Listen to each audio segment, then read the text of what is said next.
গল্পকরণে আপনারা শুনছেন Henry rider হ্যাগার্ডের লেখা গল্প the people of the mist.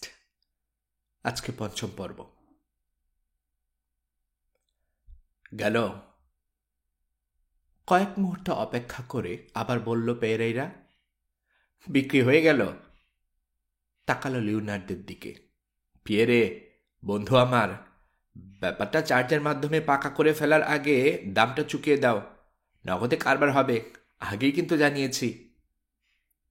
নিশ্চয়ই, বলল লিওনার্দ। আমার কালো কুত্তাটা কোথায় গেল রে? হে বামন, এদিকে আয়। সোনাটা ওজন করে বুঝিয়ে দে ওনাকে। কোমরের বেল্ট থেকে সাবধানে রুবিটা সরিয়ে রাখল ও তারপর মোহর ভর্তি থলেটা খুলে ছুড়ে দিল অটারের দিকে। দস্যুদের জটলার দিকে ফিরল লিওনার্দ, বলল, প্রিয় বন্ধু ও সাথীরা, এসো আমার নতুন বধূর উপদেশে পান করি। ওর জন্য আমার ট্যাগ হালাল হয়ে গেছে, কিন্তু তাতে কি আসে যায়?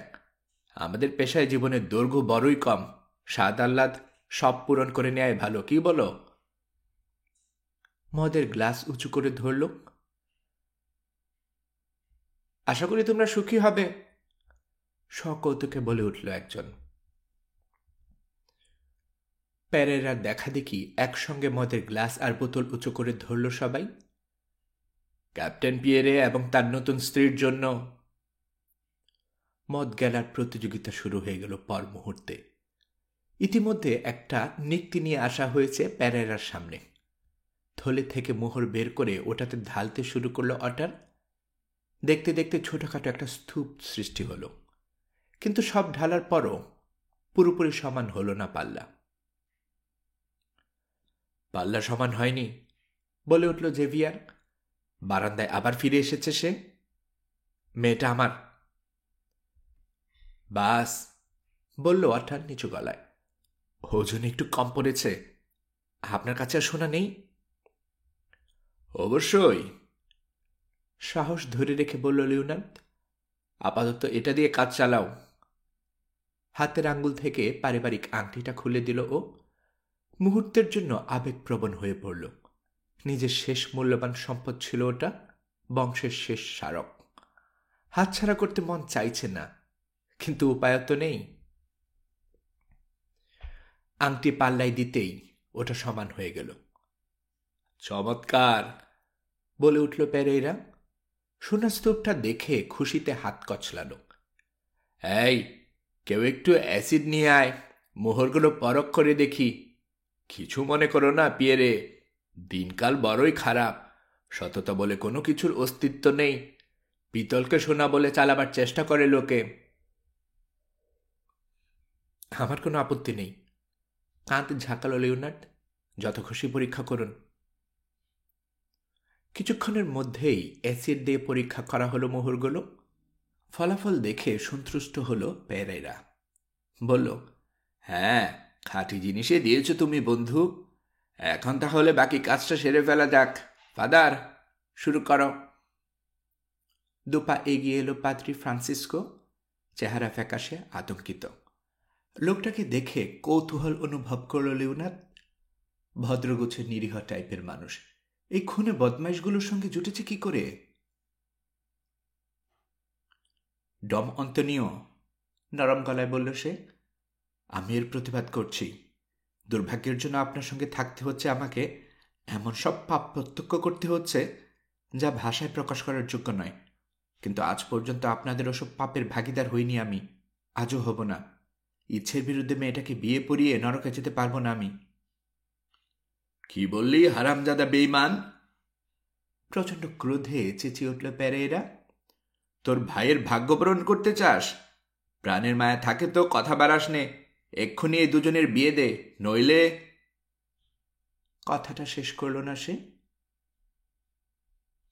বাদ দিন সেনিয়র, বলল লিওনার্দ। এই বিশ্বাসঘাতকের উপর নির্ভর করার কোনো মানেও হয় না। বিয়েটে না করলেই বা কি এসে যায়? না বন্ধু, এইসব চলবে না, রাগে গলায় বলল পেরেইরা। অধর্ম হতে দেব না আমি। মেয়েটাকে ভোগ করো যত খুশি, কিন্তু তার আগে বিয়ে করতেই হবে। এ বেটা পাদ্রি, বিয়ে পড়াবে কিনা বল, নইলে তোর জীবন এখানেই শেষ। কোমর থেকে তলোয়ার বের করলো দস্যু সর্দার। Doak গিলল Francisco. প্রাণ দেবার মতো সাহস আমার নেই, ঠিক আছে পেরেরা, তোমার অশুভ ইচ্ছে পূরণ করব আমি, ঈশ্বর সাক্ষী। কাজটা আমি নিজ ইচ্ছেতে করছি না, আশা করি তার ক্ষমা পাব। ফিরল লিওনার্দের দিকে। আমি তোমাকে সাবধান করে দিচ্ছি আবারও পিয়েরে, মেয়েটির কোনো রকম অসম্মান করো না, ঈশ্বরের অভিশাপ নেমে আসবে তাহলে। আর জোয়ানা, আমায় ক্ষমা করো, উপরওয়ালার উপর আস্থা রেখো, তিনি তোমাকে নিশ্চয়ই সাহায্য করবেন। এখন তাহলে আসো, আসল কাজটা শুরু করা যাক। আমার একটু পানি দরকার, আর একটা আংটি।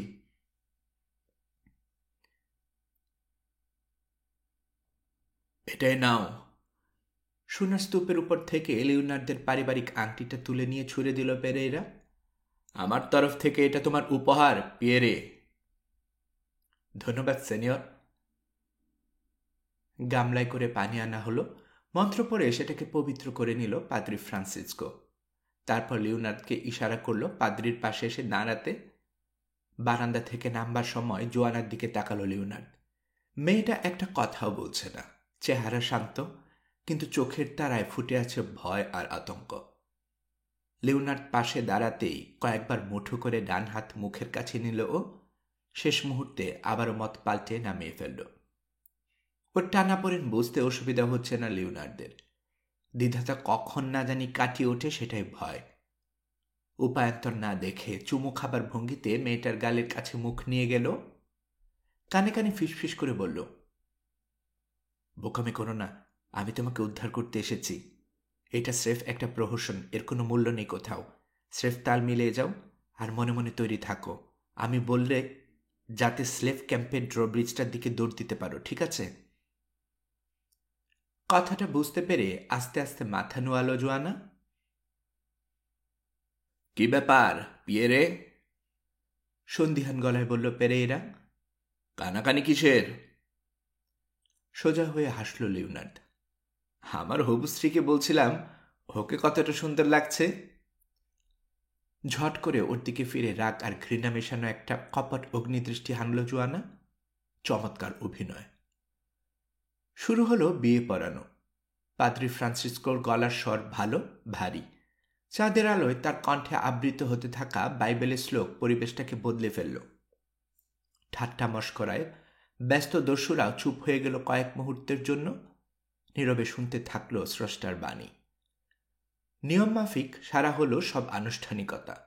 অবশ্য পাদ্রির প্রশ্নের জবাবে জোয়ানা নিরুত্তর থাকল। শেষে কন্যা সম্প্রদান করল পেরেইরা নিজে। লিওনার্দের হাতে তুলে দিল বন্দিনীর হাত, আংটি বদল হলো। তারপর ওদেরকে স্বামী স্ত্রী হিসেবে ঘোষণা করে আশীর্বাদ জানালো ফ্রান্সিসকো। পুরোটা সময় স্বপ্নালুর মতো কাটালো লিওনার্দের। কেন যেন মনে হচ্ছিল সত্যি বিয়ে করছে ওরা। বার কয়েক পাশ ফিরে মিথ্যে কনের অপূর্ব মুখটাও দেখল প্রাণ ভরে। ব্যাপারটা সত্যি হলে খুব একটা ও খুশি হতো না। আনুষ্ঠানিকতা শেষ হতে অবশ্য ঘোরটা কেটে গেল ওর। প্রহসনের পালা শেষ, এবার পালালোর পালা। যাক, সব ভালো ভালো শেষ হলো সিনিয়র অন্তোনিও, বলল ও। এখন যদি অনুমতি দেন, নতুন স্ত্রীকে নিয়ে আমি জাহাজে ফিরে যেতে চাই। কি যে বলো না, পেরেইরা বলল। এমন শুভ মুহূর্তে তোমাদের যেতে দেই কি করে? বাসর রাতটা এখানেই কাটিয়ে যাও, সে ব্যবস্থা করে রেখেছি আমি। ধন্যবাদ সিনিয়র, কিন্তু প্রস্তাবটা সবিনয়ে প্রত্যাখ্যান করতে বাধ্য হচ্ছি। জরুরি কাজ আছে আমার, জাহাজে না ফিরলেই নয়। চিন্তা করবেন না, আগামীকাল আবার আসবো। আপনার স্টক থেকে বাছাই করে গোটা 50 দাস কেনার ইচ্ছে আছে আমার। কথা বলতে বলতে চারদিকে নজর বোলাচ্ছে ও। দূরে ঝোপঝাড়ের উপর থেকে ধোঁয়া উঠতে দেখল। তার মানে মাভূমের লোকেরা আগুন ধরাবার কাজে সফল হয়েছে। যে কোনো সময় লাফিয়ে উঠবে শিখা, তার আগে কেটে পড়া দরকার। বেশ, বলল পেরেইরা। যাওয়াটা যদি জরুরি হয় তাহলে তো আর জোরাজুরি করে লাভ হবে না। বিদায় পিয়েরে। হাঁপ ছেড়ে বাঁচল যেন সে। কুসংস্কারাচ্ছন্ন মানুষ জোয়ানার অভিশাপের কথা মাথা থেকে তাড়াতে পারছে না। সাদা ডাইনিটা যত দ্রুত তার আস্থানা থেকে দূর হয়ে যায় ততই মঙ্গল। বাউ করে উল্টো ঘুরল লিওনার্দ।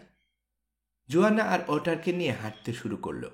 মনে স্বস্তি, বিনা সংঘাতে কার্যসিদ্ধি করতে পেরেছে বলে। এখন কোনো মতে এই অভিশপ্ত জায়গা ছেড়ে বেরিয়ে যেতে পারলেই বাঁচে।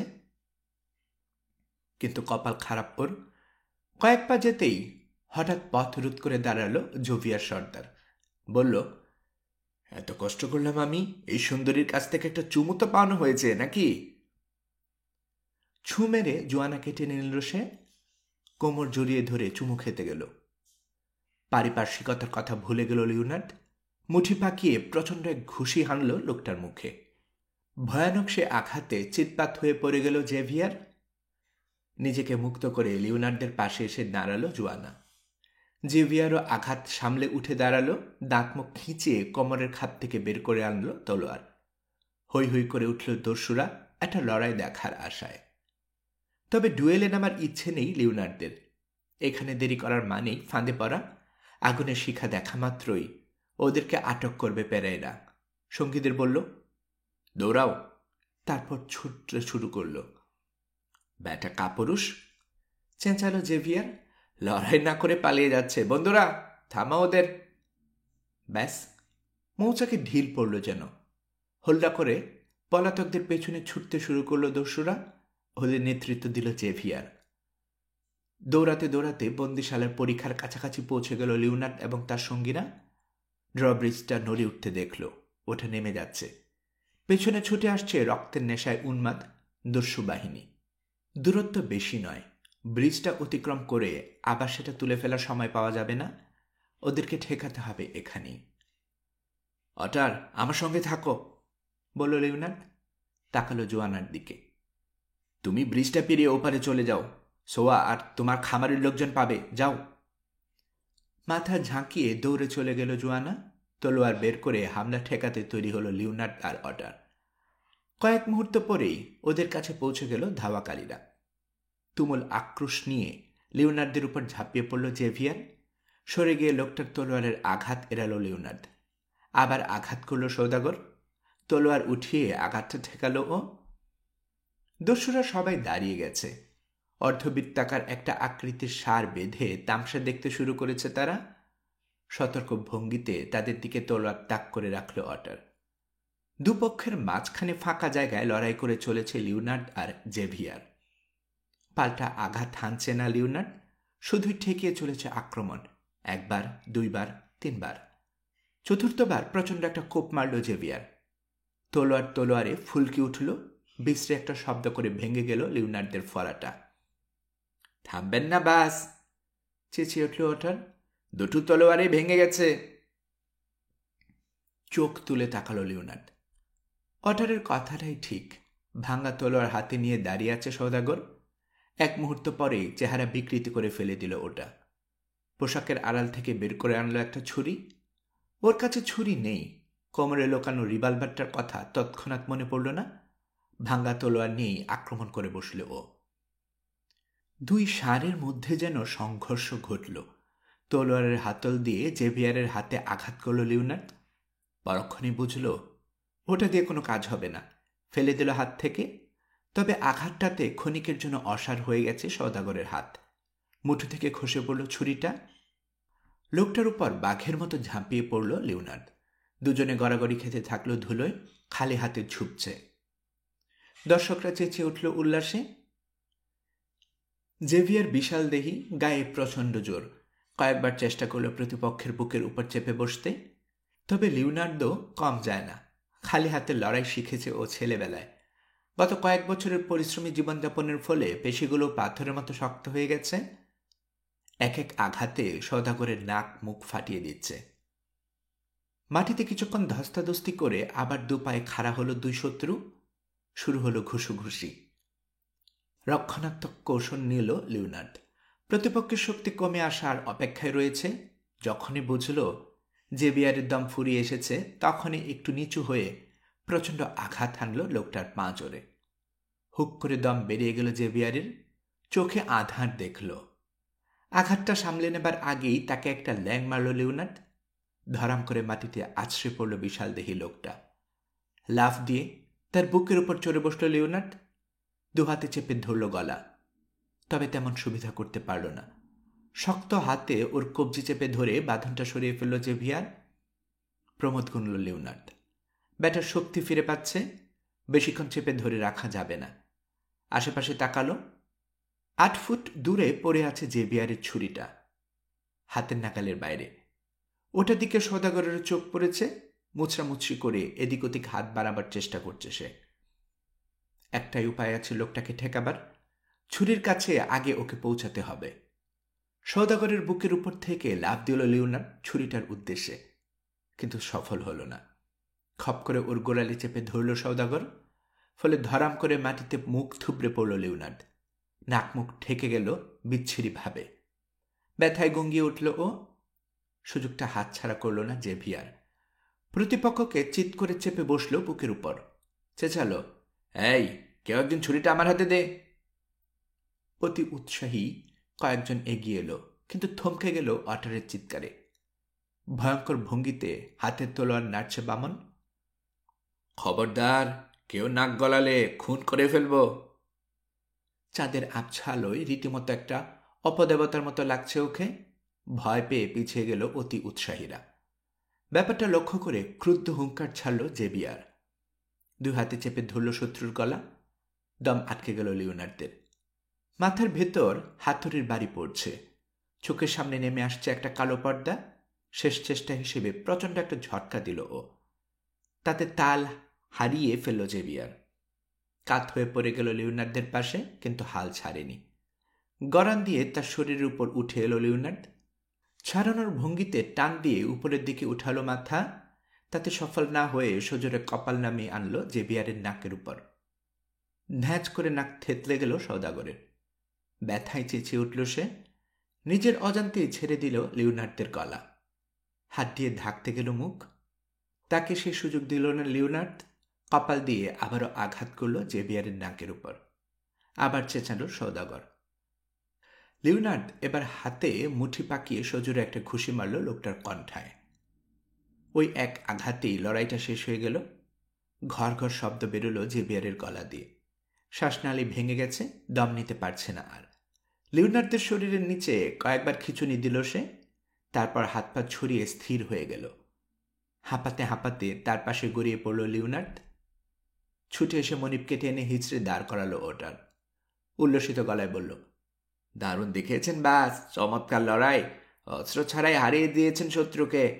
দয়া করে জেগে থাকুন, একটা শুয়োর মরলেও বাকিগুলো বেঁচে আছে, বিপদ কাটেনি। কথাটা শুনে যেন সংবিত ফিরে পেল লিওনার্দ।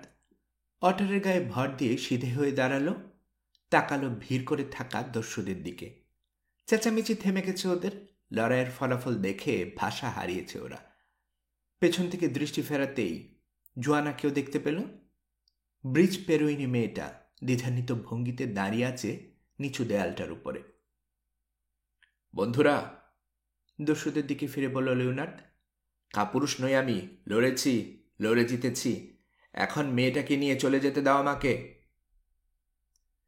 কেউ কিছু বলল না। তার বদলে ভিড় ঠেলে বেরিয়ে এলো পাদ্রি ফ্রান্সিসকো। নিচু হয়ে পরীক্ষা করল জেভিয়ারকে। কয়েক মুহূর্ত পর হতাশা চেহারা নিয়ে উঠে দাঁড়ালো। চিকিৎসা করে লাভ নেই, বলল সে। জেভিয়ার মারা গেছে। সঙ্গে সঙ্গে ক্রোধ ভর করল লোকগুলোর মধ্যে। জেভিয়ার ওদের অত্যন্ত ঘনিষ্ঠ মানুষ ছিল। তার অকাল মৃত্যু মেনে নিতে পারছে না। গালাগাল করতে করতে এগিয়ে আসতে শুরু করলো তারা। থামো, চেঁচালো লিওনার্দ। ন্যায্য লড়াই হয়েছে, আমি কোনো অন্যায়ের সুযোগ নেইনি। যদি নেবার ইচ্ছে থাকতো তাহলে এটাই ব্যবহার করতাম। রিভলভারের কথা মনে পড়ে গেছে ওর। জামার ভেতর থেকে বের করে আনলো এটা। অস্ত্রটা দেখেই থমকে গেল দস্যুরা। কি করবে বুঝতে পারছে না। তবে ওদের এই হতচকিত অবস্থা যে বেশিক্ষণ থাকবে না তা ভালোই বুঝতে পারছে লিওনার্দ। তাই তাকালো ফ্রান্সিসকোর দিকে। আমাকে একটু সাহায্য করুন ফাদার, বলল ও। আমার ভৃত্য বড়ই খাটো, ও আমার ভর নিতে পারছে না। মাথা ঝাঁকিয়ে এগিয়ে এলো পাতুরি। লিওনার্দকে নিজের শরীরের উপর ভর রাখতে দিল। দস্যুদের দিকে সতর্ক নজর রেখে পায়ে পা পিছাতে শুরু করলো তিনজনে। কতদূর যেতেই ভিত ঠেলে উদয় হলো পেরেইরা। মাটিতে পড়ে থাকা জেভিয়ারের লাশটা দেখল সে। পর মুহূর্তে চেহারায় হিংস্রতা ফুটল।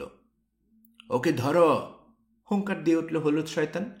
আমাদের বন্ধু জেভিয়ারকে খুন করে পালিয়ে যাচ্ছে, তা হতে দেয়া যায় না। ধরো, মারো। চিৎকার দিয়ে উঠল দস্যুরা। ছুটে এলো লিওনার্দকে ধরতে। ঝট করে জামার আড়াল থেকে নিজের পিস্তল বের করলো অটার। এক হাতে ওটা আর অন্য হাতে তলোয়ার নিয়ে মুখোমুখি হলো শত্রুদের। ফাদার, আপনি এখান থেকে পালাতে চান? জিজ্ঞেস করল লিওনার্দ। নিশ্চয়ই, এটা একটা নরক, জবাব দিল ফ্রান্সিসকো। তাহলে ব্রিজের ওপারে নিয়ে চলুন আমাকে, ওখানে গেলে মুক্তি মিলবে। মাথা ঝাঁকিয়ে লিওনার্দকে নিয়ে ছুটতে শুরু করলো পাদ্রী।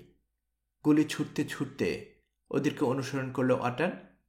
চোখের পলকে কয়েকজন দস্যু লুটিয়ে পড়ল, সেটা দেখে একটু পিছিয়ে গেল বাকিরা। দৌড়াও জোয়ানা, লিওনার্দ চেঁচালো, ওপারে চলে যাও। সেকেন্ডের ভগ্নাংশের জন্য ইতস্তত করল মেয়েটা, তারপর ঘুরে দৌড় দিল। বেইমানি, ক্রুদ্ধ চিৎকার করল পেরেইরা। বেইমানি করেছে কেউ? সেতুটা নামলো কিভাবে? জবাব দিল না কেউ। হঠাৎ ভিড়ের ভেতর থেকে ছিটকে বেরোলো এক তরুণ দস্যু। একই গলা কাটার হুমকি দিয়েছিল লিওনার্দ। তলোয়ার তুলে দুঃসাহস দেখাতে গেল সে। পলাতকদের উপর ঝাঁপিয়ে পড়ার চেষ্টা করল। তারপর পথ রোধ করে দাঁড়ালো অটার। হালকা টোকায় শত্রুর তলোয়ারের ফলা সরিয়ে দিয়ে বল্লমের মতো নিজের তলোয়ারটা ঢুকিয়ে দিল তার পেটে। কাত হয়ে মাটিতে পড়ে গেল তরুণ দস্যু। ব্রিজের দখল নাও, হুকুম দিল পেরেইরা। খবরদার, পালাতে দিও না ওদের।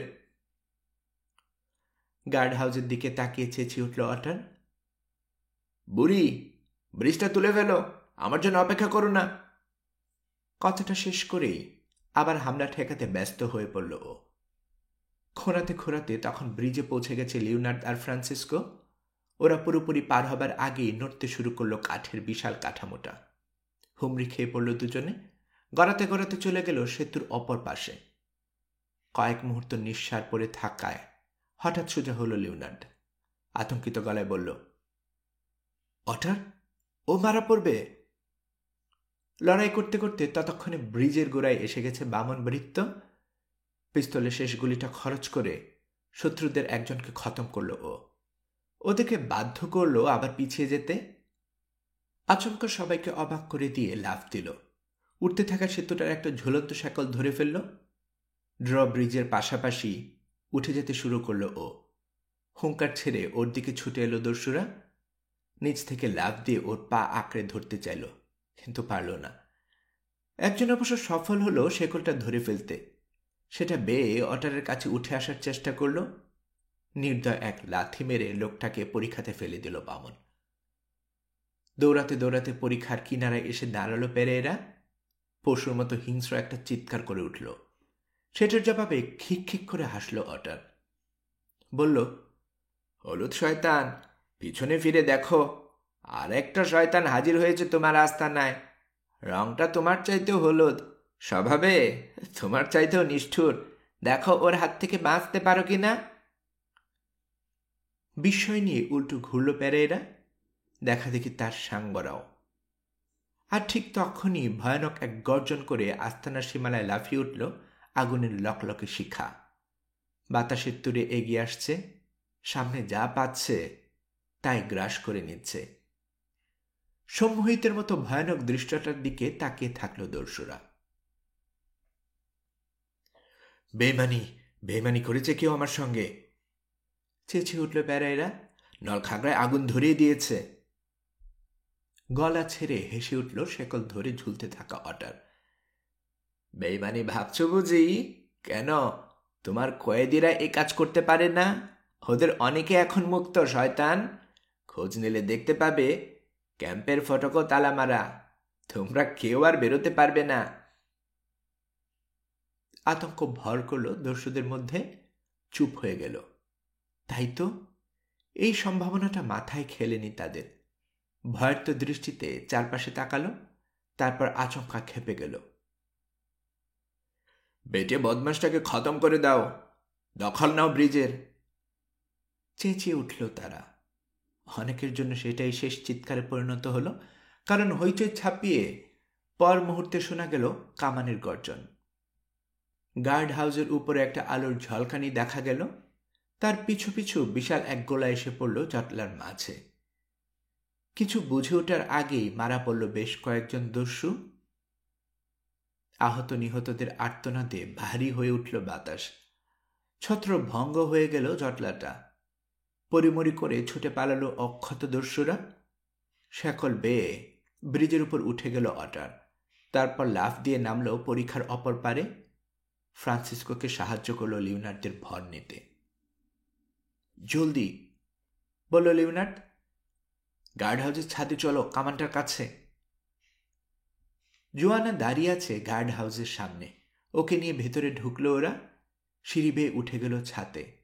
আকাশের পটভূমিতে সোয়াকে দেখতে পেল, কামানের দড়ি ধরে দাঁড়িয়ে আছে। পাশে বেশ কয়েকজন মুক্ত কয়েদি। বুড়ির টিপের প্রশংসা না করে পারছি না, বলল আটার। দারুণ দেখিয়েছে। জোয়ানাকে দেখতে পেল সোয়া। আনন্দে একটা চিৎকার করে উঠল। কামান ফেলে ছুটে এলো মালকিনের কাছে। প্রথমে জড়িয়ে ধরল, তারপর হাঁটু গেড়ে হাতের উল্টো পিঠে চুমো খেতে শুরু করল। থামাও ওসব, বিরক্ত গলায় বলল লিওনার্ড। হাতে সময় কম, বদমাশগুলো অস্ত্র আনতে গেছে, শীঘ্রই ফিরে আসবে। খামার শ্রমিকদের নেতার দিকে তাকালো। কামানটা আবার লোড করে ফেলো পিটার, গোলা বারুদ সব হাতের কাছে রাখো, ওগুলোই আমাদের একমাত্র সম্বল। সোয়া, কামানের মাথাটা আর একটু নিচু করো। দ্রুত প্রতিরক্ষা ব্যবস্থা সাজালো ও। কামান চালাবে সোয়া, লোডিংয়ে সাহায্য করার জন্য পিটার সহ আরো দুজনকে দেয়া হলো ওর সঙ্গে। নিজেদের কাছে রাইফেল আছে দুটো, আরো দুটো পাওয়া গেল গার্ড হাউস তল্লাশি করে। সেগুলো দেওয়া হলো দুজন শিকারীর হাতে। বাকিদের সশস্ত্র করা হলো শাবল, বল্লম, লাঠিসোঁটা ইত্যাদি দিয়ে। একটু পরেই দস্যুদের হুঙ্কার শোনা গেল। ফিরে এসেছে ওরা, সবার হাতে আগ্নেয়াস্ত্র, সেই সঙ্গে আছে বড় বড় কয়েকটা কাঠের তক্তা।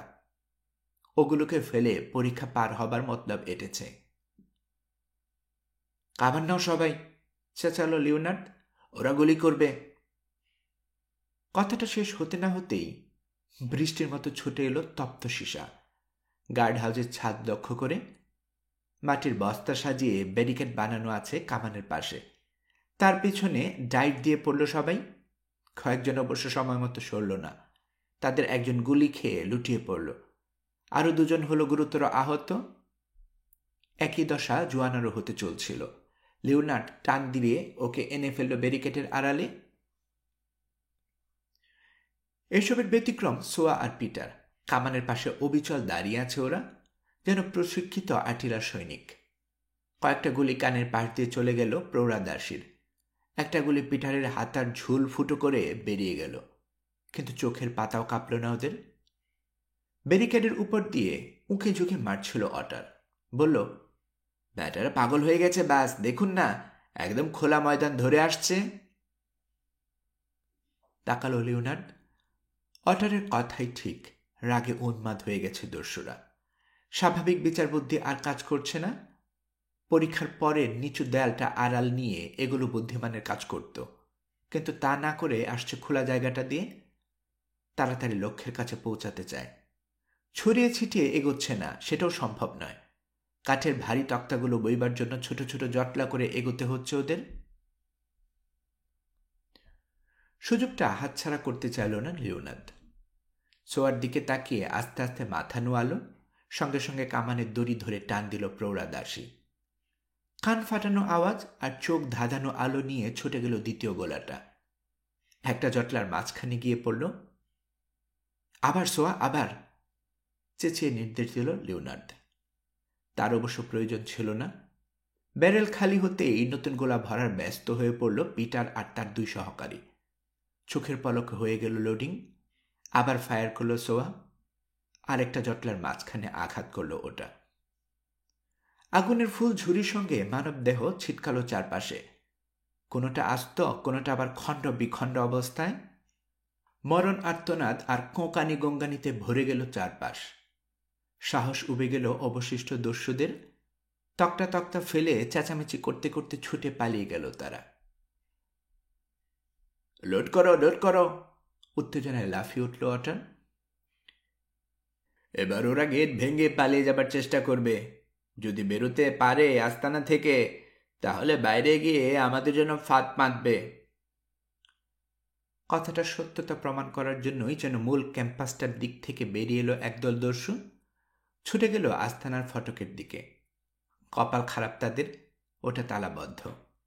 এত উঁচু যে বে টপকানো সম্ভব না। হতাশ চিৎকার দিয়ে আবার মূল ক্যাম্পে ফিরে গেল তারা। একটু পরেই ফিরল হাতুলি বাটালি আর একটা বড় গাছের গুড়ি নিয়ে। গেটটা ভেঙে ফেলতে চায়। কামানের ক্রোধের সঙ্গে যোগ দিয়েছে অটন। টানাটানি করছে ওটার মুখ ঘোরাবার জন্য। উত্তেজনায় চেঁচাচ্ছে, জলদি জলদি, নইলে সব শেষ। তাড়াহুড়ার ফল ভালো হয় না বাছা, শান্ত গলায় বলল সোয়া। কামানের নলটা ঘুরে যেতেই ধীরে সুস্থে নিশানা ঠিক করল। ততক্ষণে গাছের গুড়ি দিয়ে গেটের পাল্লায় আঘাত হানতে শুরু করেছে দস্যুরা।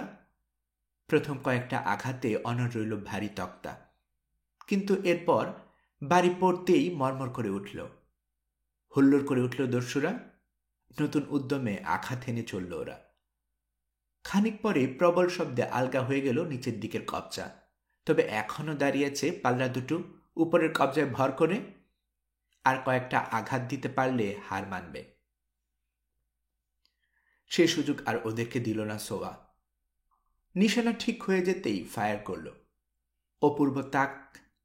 গেটের সামনে ভিড় করে থাকা দস্যুরা কাতারে কাতারে খতম হয়ে গেল। গাছের গুড়িটা হয়ে গেল চৌচির। সঙ্গে সঙ্গে গেট ভাঙার প্রচেষ্টায় ইতি টানল দস্যুরা। উল্টো ঘুরে ছুটতে শুরু করল নিরাপদ আশ্রয়ের খোঁজে। রাইফেল নিয়ে এবার কাজে নামল লিওনার্দ, অটার আর অন্য দুই অস্ত্রধারী। ঘন ঘন গুলি ছুড়ে পলায়নরত শত্রুদের ঘায়াল করতে শুরু করল। একের পর এক দস্যু ভূমিসজ্জা নিল। বাকিরা প্রাণপণে ছুটতে থাকল মূল ক্যাম্পের দিকে। একটু পরেই দৃষ্টিসীমা থেকে অদৃশ্য হয়ে গেল লোকগুলো। শুধুমাত্র লাশ ছাড়া আর কাউকে দেখা যাচ্ছে না ময়দান বা তার আশপাশ। ও গড, দেখো দেখো! হঠাৎ বলে উঠল জোয়ানা। আঙ্গুল তুলে পূর্ব দিকে ইশারা করছে। দেখার মতো একটা দৃশ্য বটে ওটা। নলখাগড়ার বন থেকে লক লক করে উঠছে আগুনের শিখা। এক একটা 12 থেকে 15 ফুটের কম নয়। বাতাসের ধাক্কায় ধীরে ধীরে এগিয়ে আসছে ক্যাম্পের দিকে। যেন হলুদ কমলা রঙের প্রমত্তার স্রোত ওটা। আকাশ ছোঁয়ার চেষ্টা করছে, একই সঙ্গে গ্রাস করে নিচ্ছে ভূমিকে। কটকট জাতীয় বিকট শব্দে ফাটছে নলখাগড়ার প্রচণ্ড উত্তাপে। বেরুচ্ছে ঘন কালো ধোঁয়া। শুরুতে মাথার উপর দিয়ে বয়ে যাচ্ছিল এই ধোঁয়া, এবার নাকে মুখে এসে লাগতে শুরু করল। দম বন্ধ হবার মতো অবস্থা। একই সঙ্গে পুরো নলখাগড়ার ফুলকি উড়ে আসছে বাতাসে। খুব শীঘ্রই ঘর আর ছাউনিগুলোতে আগুন লেগে যাবে, বলল লিওনার্দ। ব্যাটারা খোলা জায়গায় বেরিয়ে আসতে বাধ্য হবে, তখন ওদেরকে শায়েস্তা করা যাবে। রাইফেলধারী আর কামানের ক্রুদেরকে তৈরি হবার নির্দেশ দিল ও। খাঁচাগুলোতে তো আগুন ধরবে ব্যাস, বলল অটার। ওগুলোকে না বাঁচালে তো এখনো যারা বন্দি আছে তারা পুড়ে মারা যাবে। হায় খোদা, ব্যাপারটা তো আমার মাথা দিয়ে আসেনি। ধন্যবাদ অটার। ফ্রান্সিসকোর দিকে ফিরল লিওনার্দ। ফাদার, পূর্ণ করতে চান? তাহলে কয়েকজন লোক নিয়ে চলে যান নিচে। খাঁচা থেকে যতজনকে পারেন মুক্ত করুন। আর হ্যাঁ, বালতি টালতি পেলে তাও নিয়ে যান। পরীক্ষার পানি দিয়ে ভিজিয়ে রাখুন আমাদের চারপাশ। আগুনটা যেন আমাদের লাগান না পায়। মাথা ঝাঁকিয়ে উঠে দাঁড়ালো ফ্রান্সিসকো। কয়েকজন কৃষ্ণাঙ্গ শ্রমিককে নিয়ে নেমে গেল ছাদ থেকে। লিওনার্দের অনুমান সঠিক বলে প্রমাণিত হলো। একটু পরে আগুন ধরল ক্যাম্পের বাড়ি ঘর আর ছাউনিগুলোতে। অসহায় দস্যুরা বাধ্য হলো আড়াল ছেড়ে বেরিয়ে আসতে। কেউ কেউ আস্তানার দেয়াল টপকে পালাতে চেষ্টা করল, সফল হলো খুবই কম। বাকিরা বেরিয়ে এলো বন্দিশালার সামনে খোলা জায়গায়। ধোঁয়ার মাঝে ফাঁকা পেলেই লক্ষ্য স্থির করে তাদের উপর কামান দাগল সোয়া। রাইফেলের গুলিতেও তাদেরকে খতম করতে চলল লিওনার্দ এবং তার সঙ্গীরা। বিশেষ করে অটার মোটেই দয়া দেখালো না কাউকে। প্রতিশোধের নেশায় উন্মুক্ত হয়ে গেছে ও। চিৎকার চেঁচামেচি আর কান্নাকাটিতে ভরে গেল আকাশ বাতাস। আগুনের ভয়াবহ গর্জন তো আছেই। ঈশ্বর, এ তো নরক! ফুঁপিয়ে উঠে বলল জোয়ানা। লিওনার্দের পাশে মাথা গুজে পড়ে আছে ও। ভয়াবহ দৃশ্যটা আর দেখার সাহস পাচ্ছে না। খুব একটা ভুল বলেনি, সত্যি নরকে পরিণত হয়েছে ছোট্ট জায়গাটা। ভয়াবহ ধ্বংসযজ্ঞটা চলল অনেকক্ষণ। হলুদ শয়তানের আস্থানার প্রতিটা স্থাপনা ভেঙে পড়ল এক এক করে। দস্যুদের আত্মনাদ কমতে শুরু করল। এক সময় আর শোনা গেল না কোনো কণ্ঠ। দাহ্য পদার্থের অভাবে স্থিমিত হতে থাকল আগুন। বাতাসের তোর কমে এলো। সূর্য যখন উঠল তখন একদা দুর্ভেদ্য আস্তানাটা বদ্ধ ভূমি এবং ধ্বংসস্তূপে পরিণত হয়েছে। চারপাশের ঘন ঝোপঝাড় পুড়ে গিয়ে বেরিয়ে এসেছে ন্যাড়ামাটি। ক্যাম্পটার এখানে সেখানে পড়ে আছে অগণিত মৃতদেহ আর জ্বলন্ত অঙ্গার। আস্তানার দেয়ালটা অবশ্য অক্ষত, সেই সঙ্গে অক্ষত রয়েছে অস্ত্রাগারটা। দুটোই ইট পাথরের তৈরি বলে, এছাড়া আর কোনো কিছুর অস্তিত্ব নেই সেখানে। নীরবে চারপাশে তাকালো বিজয়ীরা, তাকালো পরস্পরের দিকে। অভূতপূর্ব এক দৃশ্য দেখতে পেল ওরা কামানটার পাশে দাঁড়িয়ে। জিনিসটা দারুণ কাজে লেগেছে ওদের। সবার দেহ বারুদ আর ধোঁয়ায় কালো হয়ে গেছে। কাপড় চোপড়ে আগুনের পোড়া ফুটো উড়ে এসে ফুলকির কারণে সৃষ্টি হয়েছে। গলা শুকিয়ে খসখসে হয়ে গেছে লিওনার্ডদের। মুখে জমাট বেঁধে আছে শুকনো রক্ত। দেহের প্রতিটা অস্থি সংযোগ অসাড় হয়ে আছে, নড়তে গেলে ব্যথা করছে। আগুনের তাপে পুড়ে গেছে সোয়ারের চুলের একটা অংশ। হামলাকারীদের গুলিতে কপালের একটা পাশও কেটে গেছে। ফ্রান্সিসকো ইতিমধ্যে ফিরে এসেছে ছাতে, আর আলখাল্লাটা পুড়ে নেতা নেতা হয়ে গেছে তার। কোনো মতে ঝুলছে শরীরে। আগুনের সঙ্গে লড়াই করতে গিয়ে দুহাত ঢেকে গেছে ফুসকায়। জোয়ানার বহুমূল্য আরব পোশাকটারও অবস্থা করুন। রং যে কোনো কালে সাদা ছিল সেটা বোঝার আর উপায় নেই। প্রতিটা মানুষ ক্লান্ত অবসন্ন, ব্যতিক্রম শুধু অটার। ঊর্ধ্বাঙ্গের পোশাক খুলে ফেলে দিয়েছে সে।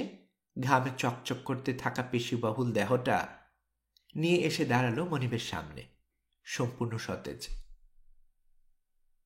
কিছু বলবে ওটার? জানতে চাইল লিওনার্ড। জি বাস, আপনি অনুমতি দিলে কিছু লোক নিয়ে ক্যাম্পটায় তল্লাশি চালাতে চাই আমি। সব বদমাশ মারা পড়েছে বলে মনে হয় না। কেউ কেউ নিশ্চয় লুকিয়ে আছে, তাদেরকে খুঁজে বের করব, নইলে পরে আমাদেরকে বিপদে পড়তে হবে।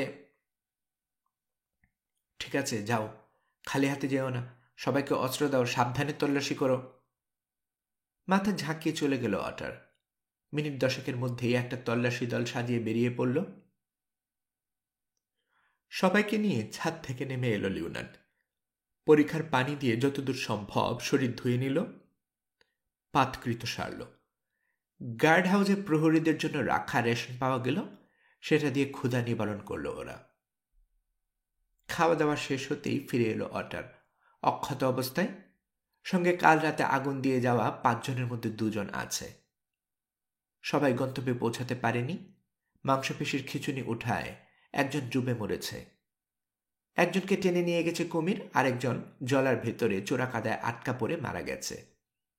জীবিত 2 জনকে ধন্যবাদ জানালো লিওনার্ড। ওদের কাজটাই সবচেয়ে কঠিন ছিল। তারপর ফিরল অটারের দিকে। ক্যাম্পের খবর বলো। সব মরে শেষ বাস, অটার জানালো।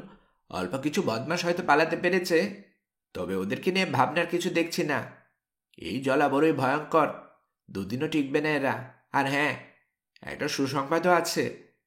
তল্লাশিতে একজনকে জানতে পেয়েছি, আসুন দেখাই। বামনের পিছু পিছু পরীক্ষায় অন্য পাশে গেল লিওনার্ড। ওদেরকে অনুসরণ করলো বাকিরা। নিচু দেয়ালটার পাশে তল্লাশিতে যাওয়া কয়েদিদের জটলা পাকিয়ে দাঁড়িয়ে আছে। তাদের মাঝখানে উবু হয়ে বসে আছে একজন শ্বেতাঙ্গ মানুষ। ওর কাছে যেতেই টান দিয়ে দাঁড় করানো হলো লোকটাকে। মুখটা তুলে ধরা হলো। চেহারাটা আর কারো নয়, স্বয়ং অন্তিনিও পেরেরার। কোথায় পেয়েছ ওকে? থমথমে গলায় জানতে চাইল লিওনার্দ। অস্ত্রাগারের ভেতরে বাস আপনার সোনাগুলো নিয়ে বসেছিল, চারপাশে এত বন্দুক আর বারুদ ছিল, কিন্তু আত্মহত্যা করার সাহস পায়নি কাপুরুষটার। করুণ দশা দস্যু সর্দারের, সারা গায়ে কালি ঝুলি, ক্লান্ত চেহারা, এক রাতেই যেন বয়স বেড়ে গেছে 10 বছর। লিওনার্দকে দেখেও দেখল না, বিড়বিড় করে পানি খেতে চাইল। রক্ত দাও, রক্ত, রাগী গলায় বলল এক কয়েদি। এতদিন তো আমাদের রক্ত চুষে খেয়েছে, এখন আবার পানি চাইছে কেন? এতটা নিষ্ঠুর হতে পারল না লিওনার্দ। পাশ ফিরে ফ্রান্সিসকোকে পানি আনতে বলল। এবার ওকে চিনতে পারল পেরেরা। দুহাত একত্র করল ক্ষমা চাওয়ার ভঙ্গিতে। আমার কাছে ক্ষমা চেও না পেরেরা, কঠিন গলায় বলল লিওনার্দ। ঈশ্বরের কাছে ক্ষমা চাও, তিনি কাল রাতে সাহায্য করেছেন আমাদেরকে। নইলে ভেবে দেখো, আমাদের পক্ষে কি সম্ভব হতো তোমার এই দুর্ভেদ্য দুর্গ থেকে মিস রডকে উদ্ধার করা? পারতাম তোমার সাম্রাজ্য গুড়িয়ে দিতে? না, ওসব সম্ভব ছিল না আমাদের জন্য। যা করার তা ঈশ্বরই করেছেন। এখন তোমার পরিণতিও তার হাতে। মাথা ঘুরিয়ে লিওনার্দের পিছনে দাঁড়ানো জোয়ানার দিকে তাকালো পেরেরা। ওদেরকে বলো ময়না পাখি, আমি তো তোমায় কোনো অসম্মান করিনি, অন্তত সে কারণে আমার হয়ে একটু অনুরোধ করো ওদের। হিংস্র দৃষ্টিতে লোকটার দিকে তাকালো জোয়ানা, তারপর তাকালো নিজের পোশাকটার দিকে। গাছের কাঁটা দিয়ে কোনো মতে ছেঁড়া অংশটা আটকে রেখেছে ও। কোনো কথা বলল না, উল্টো ঘুরে সরে গেল ওখান থেকে। আমি কিছু বলতে পারি ব্যাস? অনুমতি চাইল অটার। বলো, মাথা ঝাঁকালো লিওনার্দ। পেরেরার মুখোমুখি হলো বামন। হলুদ শয়তান, আমার দিকে তাকা। এখনো চিনতে পারিসনি আমাকে? 10 বছর আগে আমাকে ধরেছিলে তুই। জীবনের ঝুঁকি নিয়ে পালিয়ে গিয়েছিলাম আমি তোর এই আস্তানা থেকে। কি এবার চিনেছিস? কম কষ্ট দিসনি তুই আমাকে। আজও আমার হাত পায়ে তোর পরানো শেকলের দাগ রয়ে গেছে। দেবতাদের সাক্ষী রেখে বহুদিন আগে আমি শপথ করেছিলাম তোকে শাস্তি দেবই দেব। আজ সে সুযোগ পেয়েছি।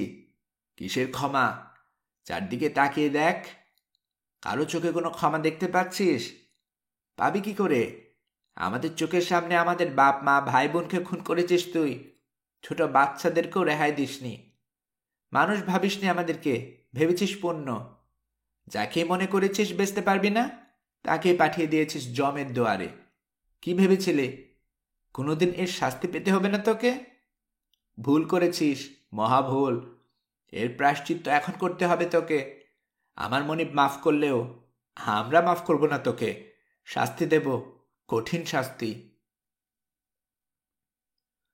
হৈ হৈ করে ও সুরে সুর মেলালো ভিড় করে থাকা কালোরা। লিওনার্দের দিকে ফিরল অটার। বাস, একটা অনুরোধ করবো আপনাকে, ওর বিচার করতে দিন। আমাদের বিরুদ্ধে অন্যায় করেছে ও, বিচারটাও তাই আমাদের নিয়মেই করব। রক্তের বদলে রক্ত নেব আমরা। লিওনার্ড জবাব দেওয়ার আগেই চেঁচিয়ে উঠল পেরেরা। না, ঈশ্বরের দোহায়, ওদের হাতে তুলে দিও না আমাকে। পিয়েরে বা যাই নাম হোক তোমার, দয়া করো, যা খুশি করো, কিন্তু এই অসভ্যদের হাত থেকে বাঁচাও আমাকে। দুঃখিত পেরেরা, শান্ত গলায় বলল লিওনার্ড। ওদের দাবিটা অন্যায় নয়। যাদের বিরুদ্ধে অন্যায় করেছ তাদের কাছে জবাবদিহি করতেই হবে তোমাকে। আর্তনাদ করে উঠল পেরেরা।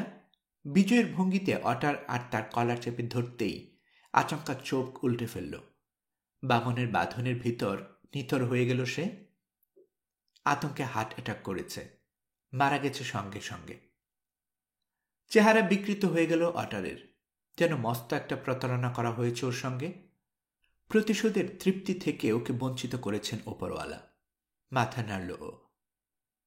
দেবতারা আমাদের সুখ চাইছেন না বোধ হয়। বদমাইশটাকে এভাবে কেড়ে নিয়ে গেলেন। কি আর করা, অন্তত এই শয়তানের কবল থেকে মুক্তি পেলাম আমরা, এটাই সান্ত্বনা। লাশটা সরাও, বলল লিওনার্ড। বিভৎস চেহারাটা আর দেখতে ইচ্ছে করছে না ওর। অটার, লোকজনকে একত্র করো। ক্যাম্প থেকে অস্ত্রশস্ত্র আর খাবার দাবার উদ্ধার করে যতটুকু সম্ভব। সবকিছু গুছিয়ে যত তাড়াতাড়ি সম্ভব এখান থেকে চলে যেতে চাই আমি।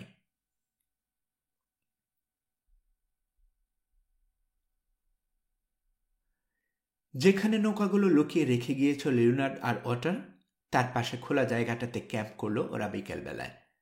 ক্যাম্প খাটানো হতেই আরেকটা কাজে নেমে পড়ল লিওনার্ড। পালা করে নৌকাগুলোতে পাঠিয়ে দিতে শুরু করলো মুক্তি পাওয়া দাসদেরকে। এত লোকজন সঙ্গে নিয়ে এগোনো সম্ভব নয়। ইতিমধ্যে ঠিক করা হয়েছে জলা পার করে কিছু কিছু খাবার দাবার সহ সবাইকে ছেড়ে দেওয়া হবে। কালোরা নিজ চেষ্টায় ফিরে যাবে যার যার গায়ে। অভিযাত্রীদের সঙ্গে যাবে শুধুমাত্র মাভূমের লোকেরা। সারা রাত চলল যাত্রীদের আনা নেয়া। পরদিন ভোর নাগাদ পাঠানো হলো শেষ ট্রিপটা। পিটারের নেতৃত্বে নৌকাগুলোকে রওনা করিয়ে দিয়ে লিওনার্ডদের কাছে এসে রিপোর্ট দিল অটার। বলল, ওরা সবাই চলে গেছে, বাস আমাদের দায়িত্ব শেষ। এবার সত্যিকার হলুদ শয়তান মানে সোনার খোঁজে বেরোতে পারি আমরা। সোনা নয় অটার, রত্ন, দামে পাথর, শুধরে দিল লিওনার্ড। রত্নের খোঁজে বেরোবো আমরা, মানে সোয়া যদি ওর কথা রাখে আর কি। তবে ওসবের দেরি আছে। আগে জামবিজির পারে ওদের খামারে যেতে হবে আমাদের। ওখানকার লোকজনকে ফিরিয়ে নিয়ে যাব। দেখতে হবে মিস্টার রডের কোনো খবর আছে কিনা। মাথা ঝাঁকালো বামন। যদি এখনো না ফিরে থাকেন ভদ্রলোক, সাদা মেয়েটা নিশ্চয় বাবার খোঁজে বেরোতে চাইবে। তখন আমরা কি করব? যখনকারটা তখন ভাবা যাবে। বাস, মেয়েটা কিন্তু বড্ড অহংকারী। সারাক্ষণ মাথা উঁচু করে রাখে। আমাদের সঙ্গে বলতে গেলে কথাই বলে না। অহংকার না, গর্ব বলতে পারো। অনেকের হয় এরকম, এতে দোষের কিছু দেখি না। গর্বটা কিসের? রূপের। খুব সুন্দরী কিন্তু বাস। আমার জীবনে এত সুন্দরী মেয়ে দেখিনি। হাসল লিওনার্ড। হ্যাঁ, সুন্দরী তো বটেই, তবে সেই কারণে গর্ব আছে বলে মনে হয় না। তাহলে এমন রসকসীন হবার কারণটা কি? এত কিছু করেছেন আপনি, কই এখন পর্যন্ত একবারও তো ধন্যবাদ দিল না আপনাকে। ধন্যবাদ দিয়ে হয়তো খাটো করতে চাইছে না। স্বামীকে ধন্যবাদ দিলে বুঝি খাটো করা হয়? বাধা দিয়ে বলল অটার। ভ্রু কুঁচকে গেল লিওনার্ডদের। কি বললে? বলছি যে। সমঝদারের ভঙ্গিতে মাথা দোলালো অটার। ওকে কিনেছেন আপনি, ওটা আমাদের প্রথা। তারপর আবার আপনাদের প্রথায় বিয়েও করেছেন। এরপরও যদি ও আপনার স্ত্রী না হয়, তাহলে কিভাবে হবে সেটা আমার জানা নেই। ফালতু কথা বন্ধ করো তো অটার, রাগী গলায় ধমক দিল লিওনার্ড। খবরদার, আর কখনো যেন তোমার মুখে এই বিষয়ে কোনো কথা না শুনি। ওটা স্রেফ একটা নাটক ছিল, আর কিছু না। আপনি না চাইলে বলবো না, বলল অটার। তবে যা বলেছি সেটা মন থেকে বলেছি। আপনি এত রেগে যাচ্ছেন কেন বুঝতে পারছি না। মেয়েটা আপনার স্ত্রী হলে ক্ষতি কি? সুন্দরী, বুদ্ধিমতী, এমন পাত্রী তো আর সহজে পাওয়া যায় না। থামবে তুমি? ঠিক আছে, শ্রাক করল অটার। আপনি বরং গোসল করে আসুন বাস, ভালো লাগবে। পরামর্শটা গ্রহণ করল লিওনার্ড। গোসল সারল নদীর পানিতে। দেহমনের অবসাদ যেন চোখের পলকে কেটে গেল তাতে। ব্যথা বেদনা বা আড়ষ্টতা আছে বটে, তবে সেটা অসহনীয় নয়। শরীরটা ঝরঝরে হয়ে যাওয়ায় আসলেই ভালো লাগতে শুরু করলো ওর। দস্যুদের ময়লা ছদ্মবেশ ফেলে দিয়ে নিজের পরিষ্কার এক সেট পোশাক পরল। তাঁবু থেকে যখন বেরিয়ে এলো, তখন পাক্কা ভদ্রলোকের মতো লাগলো নিজেকে। নদীর ধারে ঘুরতে যাবে ভাবল, কিন্তু কয়েক পা যেতেই মুখোমুখি হয়ে গেল জোয়ানার। হাত মুখ ধুয়ে ক্যাম্পে ফিরে আসছিল ও। লিওনার্ডকে দেখেই থমকে গেল জোয়ানা। আরব দস্যুদের ফেলে যাওয়া একটা পরিষ্কার আলখাল্লা পরেছে ও। ঢলঢল করছে বলে কোমরের অংশটা একটা ওড়না পেঁচিয়ে বেল্টের মতো বেঁধেছে। সাদাসিধে পোশাক, মুখেও কোনো সাজসজ্জা নেই। তারপরও ভোরের আলোয় ওকে অপূর্বই লাগছে। দুর্বলতা অনুভব করল লিওনার্ড। কি বলবে ভেবে পেল না। জোয়ানা মুগ্ধ চোখে দেখছে ওকে। লম্বা চওড়া অবয়বটাও পৌরুষের দীপ্তি, খোঁচা খোঁচা দাড়িতে ঢাকা কঠিন মুখ। তারপরও চোখ দুটো অত্যন্ত মায়াময়। হঠাৎ যেন কেন লজ্জা পেয়ে গেল ও। তাড়াতাড়ি দৃষ্টি নামিয়ে ফেলল। মৃদু গলায় বলল, সুপ্রভাত, আশা করি ভালো ঘুম হয়েছে আপনার। 8 ঘন্টার মতো মারার মতো পড়েছিলাম। হাসল লিওনার্দ। কিভাবে সময় কেটে গেছে টেরেই পাইনি। খবর সব ভালো তো? হ্যাঁ, বন্দির লোকজন সব চলে গেছে ইতিমধ্যে, বিপদের কোনো আশঙ্কাও করছে না। তাহলে তো ভালোই। কুয়াশা মানবদের গল্প আর চুক্তির প্রশংসারা বাদ দিয়ে ইতিমধ্যে সোয়া ওকে লিওনার্ডদের সঙ্গে পরিচয় থেকে শুরু করে সব ঘটনা জানিয়েছে। দুঃসাহসী এই যুবকের সাহসিকতার জন্য ধন্যবাদ জানানো হয়নি, সেটা মনে পড়ে যেতেই অপ্রস্তুত বোধ করল। ইয়ে, আপনাকে যে কি বলে ধন্যবাদ জানাবো। বলতে বলতে আঙ্গুলে পরানো আংটিটার উপর নজর পড়ল ওর। উফ, আপনার আংটিটা তো রয়ে গেছে আমার কাছে, দাঁড়ান এক্ষুনি খুলে দিচ্ছি। তাড়াহুড়োর কিছু নেই মিস রড, গম্ভীর গলায় বলল লিওনার্ড। অদ্ভুত একটা অভিজ্ঞতা হয়েছে আমাদের, সেটা স্মারক হিসেবে আংটিটা না হয় আপনার কাছেই থাকুক। মাথা নাড়ল জোয়ানা। জিনিসটা একটা লজ্জাকর ঘটনার স্মৃতি, যতক্ষণ আঙ্গুলে থাকবে ততক্ষণ সেই মিথ্যে বিয়ের কলঙ্ক তাড়া করে ফিরবে ওকে। কিন্তু খুলতে গিয়ে কেমন যেন একটা দ্বিধা ভর করল ওর মাঝে, মনে সায় পাচ্ছে না। তাও বলল, আপনার অনেক দয়া মিস্টার অট্রাম, কিন্তু এটা তো আপনার পারিবারিক আংটি, আমার মতো একজন অচেনার হাতে তুলে দেবেন? হ্যাঁ, এটা আমার পারিবারিক আংটি মিস রড, ভালো করে দেখলে ওটা আমাদের প্রতীক আর মূল মন্ত্রটাও পাবেন। তবু আমি ওটা আপনার মতো একজন অচেনাকেই দিতে চাই, যদিও আমাদের সম্পর্কটাতে এর চেয়ে ভালো বিশেষণের আপনি ভূষিত করতে পারছেন না। একটু শ্লেষ প্রকাশ পেল ওর কণ্ঠে। আমি দেখেছি আংটিটা, বলল জোয়ানা। হাতের মধ্যে ঘোরালো ওটা, আবার আনলো চোখের সামনে। নিখাত সোনার তৈরি, উপরে খোদাই করে আঁকা রয়েছে অশ্বামদের প্রতীক, হাতে ধরা একটা খোলা তরবারি, নিচে রয়েছে মূল মন্ত্রটা। লেখাটা শেষ অংশটা অনেকটা মুছে গেছে, ঘর, সম্মান এবং বাকিটা কি? হৃদয়ের জন্য, লিওনার্ড বলল। কথাটা শুনেই মুখে রক্ত জমল জোয়ানার। অপ্রস্তুত ভাবটা কোনো মতে সামলে বলল, ঠিক আছে মিস্টার অট্রাম, আমাদের অভিযানের স্মৃতি হিসাবে এটা আমি পড়ব, মানে আপনি ফেরত না চাওয়া পর্যন্ত। হাত নামালো ও। তবে অভিযানের এই অংশটা আমি মনে রাখতে চাই না, আপনিও এটা নিয়ে উচ্চবাচ্য না করলে খুশি হব। বিয়েটার কথা বলছেন? বিয়ে না মিস্টার অস্ট্রাম, আমি একটা জঘন্য তামাশার কথা বলছি, যাতে আমরা উপায়ন্তর না দেখে অংশ নিতে বাধ্য হয়েছিলাম। একটু রোষ ফুটল ওর গলায়। ওই বিচ্ছিরি ঘটনাটা আমার জন্য অত্যন্ত পীড়াদায়ক, আর কখনো ওর কথা শুনতে চাইনি। আপনি নিজে, সে সঙ্গে আপনার বামন চাকরটা যদি মুখ বন্ধ রাখতে পারেন, তাহলে আমিও ফাদার ফ্রান্সিসকোকে সামলে নেব। আসল ঘটনাটা ভুলে যাই আমরা। নিশ্চয়ই, মাথা ঝাঁকিয়ে সাই দিল লিওনার্ড। তবে অমন অদ্ভুত অভিজ্ঞতার কথা ভুলে যাওয়া সত্যিই কঠিন হবে। চিন্তা করবেন না, আমি আপ্রাণ চেষ্টা করব। বাদ দিন ওসব, একসঙ্গে ব্রেকফাস্ট হাঁটতে আপত্তি আছে? জি না। মাথা নাড়ালো জোয়ানা। আপনি যান, আমি আসছি।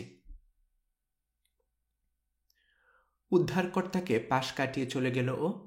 পেছন থেকে একটু অবাক হয়ে ওর গমন পথের দিকে তাকিয়ে রইল লিওনার্ড। পাদ্রির উপর মেয়েটার নিয়ন্ত্রণ কিসের তা বুঝতে পারছে না। কিভাবে লোকটার মুখ বন্ধ করাবে? কাঁধ ঝাঁকালো, সময় হলেই সব জানা যাবে।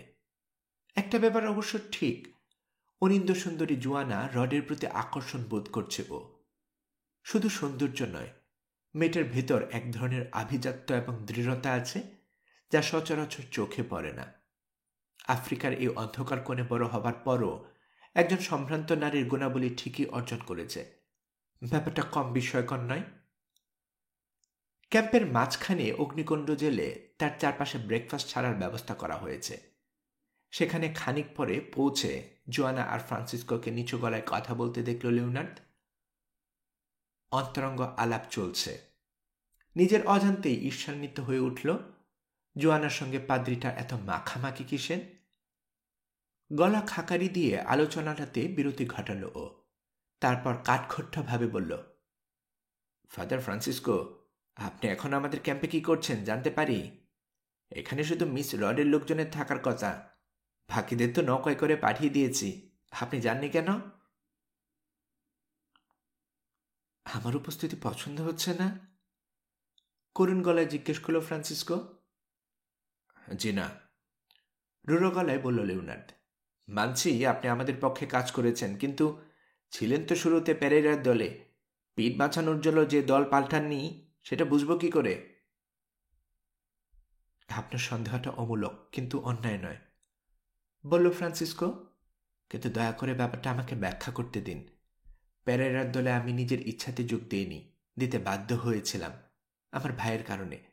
একটা মিথ্যে মামলায় ফেসে গিয়ে পর্তুগাল থেকে পালিয়ে আসে ও, কৃতদাস ব্যবসায়ীদের দলে যোগ দেয়। ওকে খুঁজতে খুঁজতে আমিও এসে পড়ি এখানে। পাত্রী হয়, ছোটখাটো রোগের চিকিৎসা জানি, মানুষকে সাহসও যোগাতে পারি, তাই পেরেরার দলে আমাকে টেনে নেয়। ভাইয়ের মত পাল্টাতে সমর্থ হই আমি।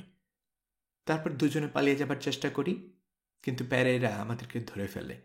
আমার ভাইকে খুন করে আমাকে ওর হয়ে কাজ করতে বাধ্য করেছিল।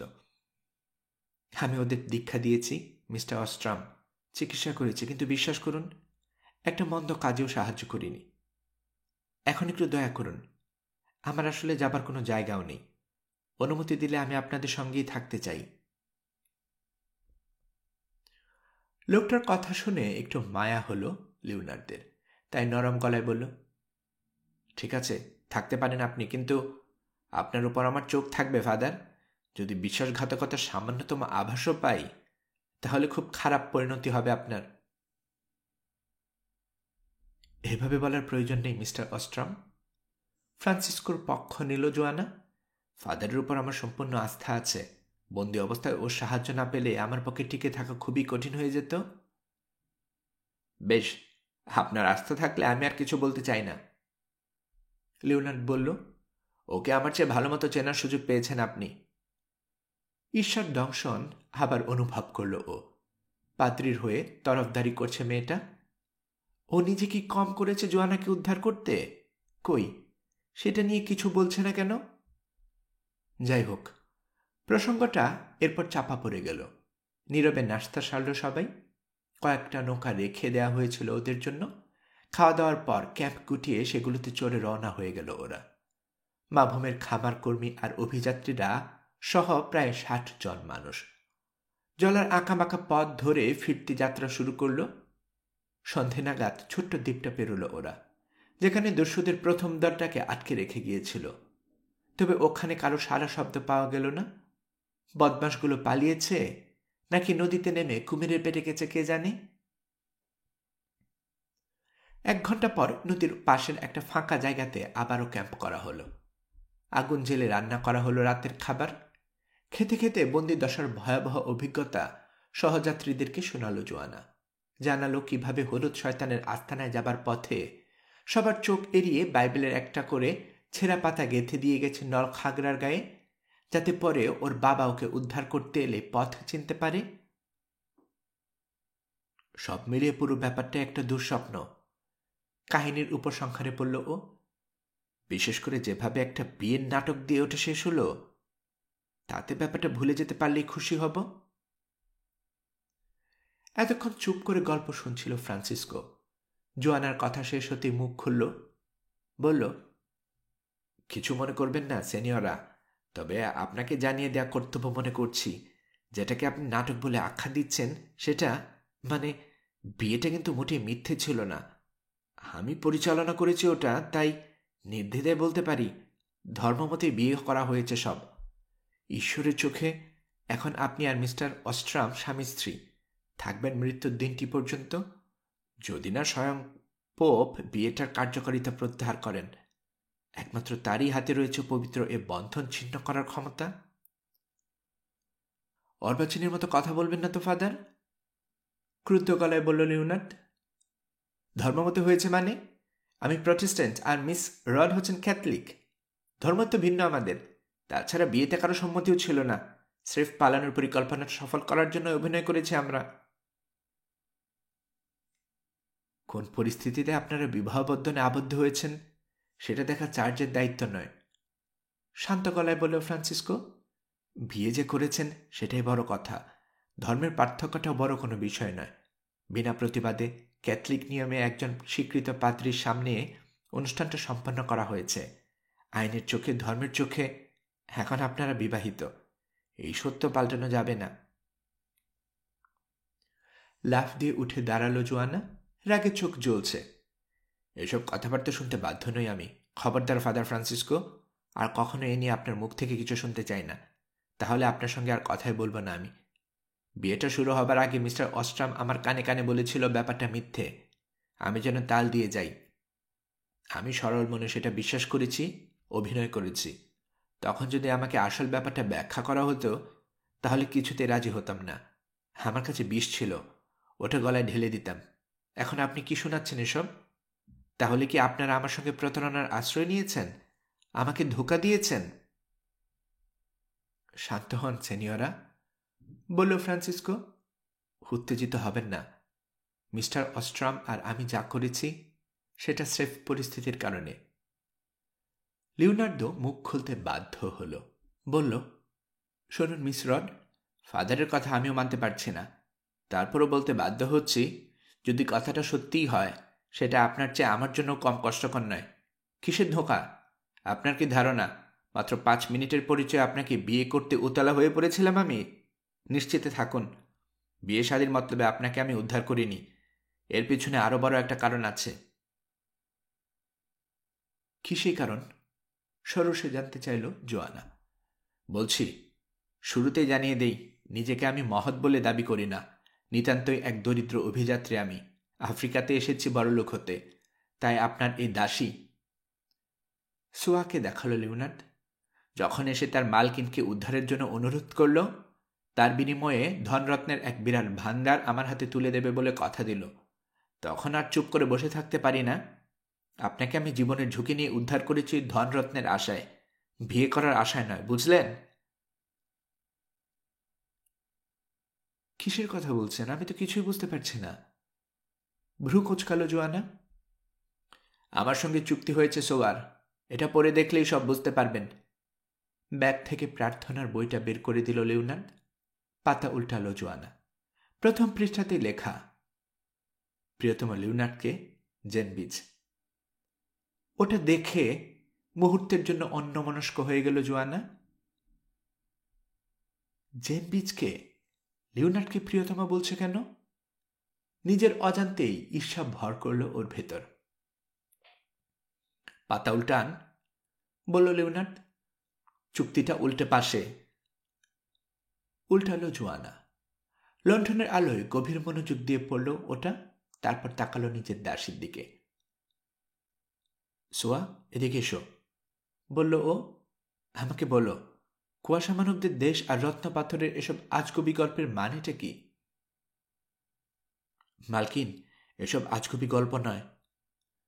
জোয়ানের মুখোমুখি বসে বলল সোয়া। ছোটবেলায় আপনাকে একটা ভাষা শিখিয়েছিলাম আমি, মনে আছে? ওটা আমাদের, মানে কুয়াশা মানবদের ভাষা। সত্যি ওদের অস্তিত্ব আছে। আমি ব্যাপারটা আপনার আর মাভূমের কাছ থেকে গোপন রেখেছি এত বছর, কারণ আমার ভয় হচ্ছিল রত্নের খবর শুনলে সেগুলো উদ্ধারের আশায় অভিযানে বেরোবেন আপনার বাবা, তাতে নির্ঘাত মারা পড়বেন। আমাকে সব খুলে বলো। লিওনার্দ আর অটারকে শোনানোর গল্পটা আবারও খুলে বলল সোয়া। শেষে যোগ করল, এই সাদা মানুষটাকে আমি গল্পটা শুনিয়েছি বাধ্য হয়ে, নইলে তিনি আপনাকে উদ্ধার করতে যেতেন না, জীবনের ঝুঁকি নিয়ে হলুদ শয়তানের আস্থানায় হানা দিতেন না। তার মানে কি তুমি সত্যি ওকে কুয়াশা মানবদের দেশে নিয়ে যাবে? আমাকেই বা এর মাঝে টেনেছ কেন?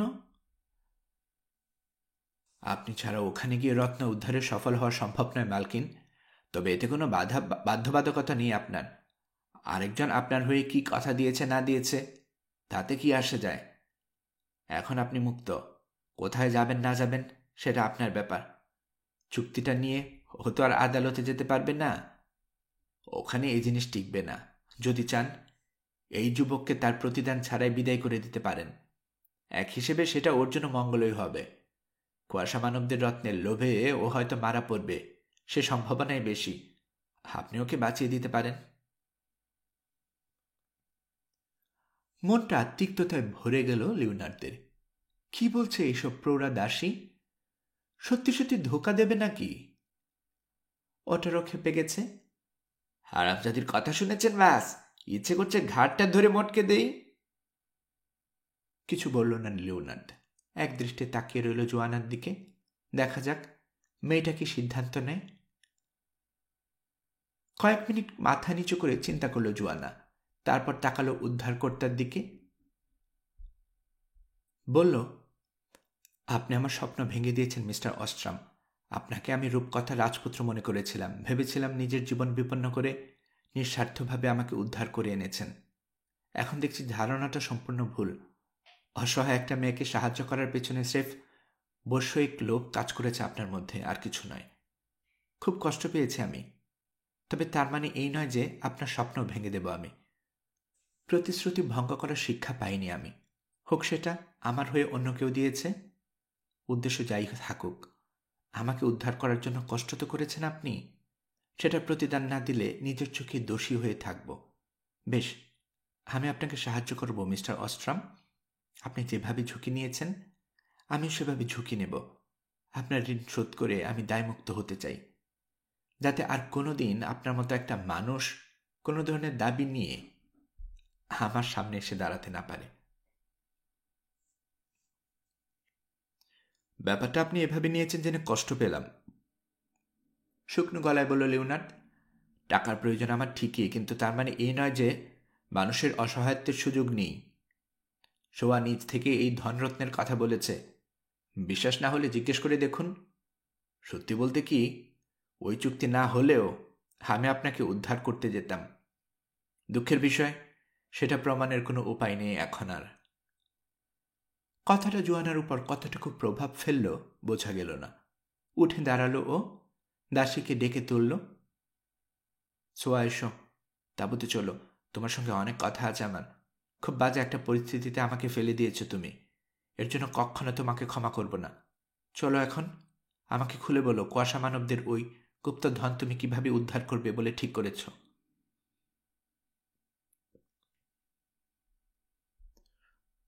গল্পকরণে এতক্ষণ আপনারা শুনছিলেন হেনরি রাইডার হ্যাগার্ডের লেখা গল্প the people of the mist এর পঞ্চম পর্ব। আমি নিয়মিতভাবে গল্প পাঠ করে আপনাদেরকে শোনাচ্ছি। গল্প পাঠ ভালো মনে করে থাকলে আমার এই গল্পটি আপনার বন্ধুবান্ধব প্রিয়জন সবার কাছে শেয়ার করবেন, তাতে করে তারা এই গল্পটি শোনার সুযোগ পাবে। আপনারা ভালো থাকবেন সেই প্রত্যাশায় এখানে বিদায় নিচ্ছি।